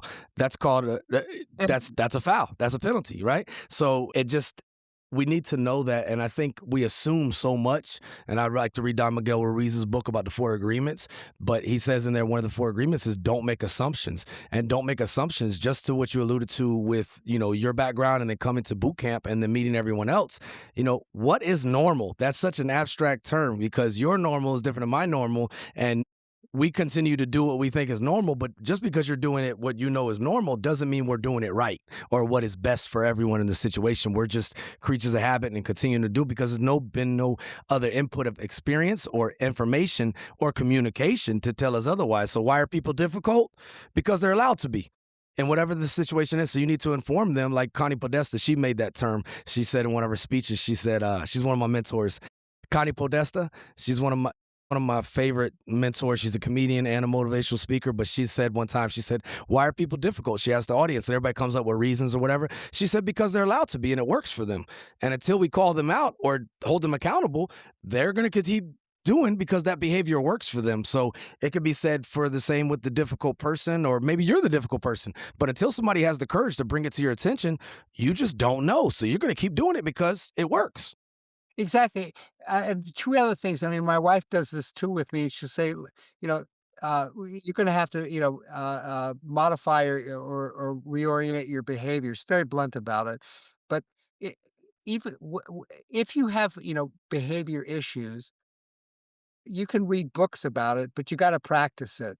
And I'm gonna talk about, when emergency services or military or special whatever it is your skill level, you need constant continuing education. I mean, a simple thing, I go on vacation, I come back, I can't remember my passwords.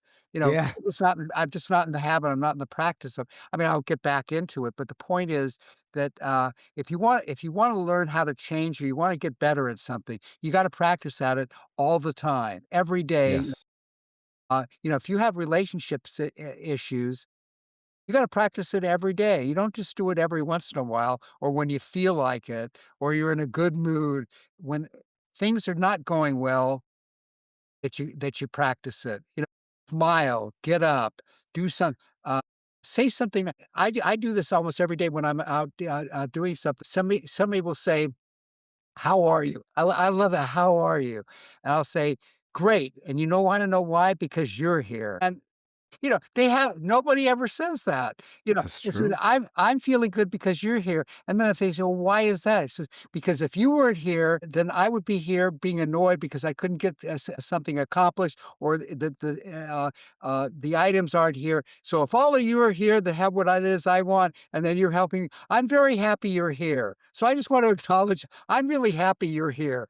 So anyway, and, oftentimes they'll say, "Thank you, I haven't heard that," or it just makes them feel better because most of the times is, "How you doing? Fine," "Looks like you have a lot of groceries, looks like" but, uh, anyway, those are the things that I do because it helps them to help me to help, the situation. I mean, it's redundancy, you go into a restaurant, servers, they're working hard, and so, Yes. I come in, "Hi, how are you? I'm really happy you're here." What are they gonna do, be mad at me because I said, "I'm happy you're" I'm happy that I don't feel invisible and I get attention.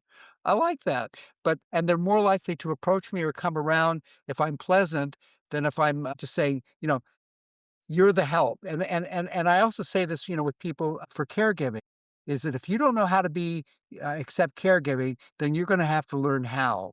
Mhm. Because if you're a curmudgeon or you're not sure how to accept help, then you need to learn how. People will help you, they will do things, but they won't be as kind about it, or they might be perfunctory. But, when you're not feeling well or you have whatever issues you may have, I always like when people are kind to me. Yes. Yes. No, it works. It works. And it's funny you said it because I was going to be like, and look at you leading by example, because in that moment of saying, "I'm great because you're here," that's making someone feel like they matter. And that's definitely making somebody feel like they're not invisible, or that they're not invisible. They're visible and they matter. And that's sometimes all people need, is just to feel like they matter. That's it, that's right. I love it. I love it. I've learned so much. I'm telling you, I have 2 pages of notes, and I think the rest of the world is gonna benefit a lot from you sharing your insight, your experience, and, you are welcome back on this show anytime, Mr. Thanks. Raymond. I My I just gotta tell you thank you. Thank you for your service, sincerely, for all of your service and what you do today, and then just being a cool human. Like, I know that's real abstract, but you are a cool man, and I just thank you. If you're ever in the other Washington, you're in the DC area, but if you're ever in the other Washington state, come visit us. You're invited. Well, I would love to, sir, and the Bring same to you if you ever run. whomever you want, the family. Thank you. You're invited to bring others besides yourself. I appreciate you, Raymond. Thank you. Thank you for being a kind human, because everybody, kindness matters, and being a decent human, it matters. So I just thank you for being kind, decent, and a good human and unselfish. A humble warrior, y'all. Thank you, Raymond, for being on the show with us today. And thank you all for listening. This has been the episode 81. I wish we'd have done 82 for your 82nd, but it's the I'll 81st. tell you what, I was also with the 1/3 of Vietnam, so when you're at the 1/3, you can have me back. There it is. There it is. I love it. Hey, everybody, thank y'all for listening. Please take care of each other. It's okay not to be okay, but please don't stay that way. There's nothing wrong with asking for help. We got to deal with our mess or it's going to deal with us. And if you don't like something, change it. If you can't change it, shut. No, she said change your attitude. Much love to you all. Thank you for listening. And please make good choices. Brick by brick, they all matter. Much love, world.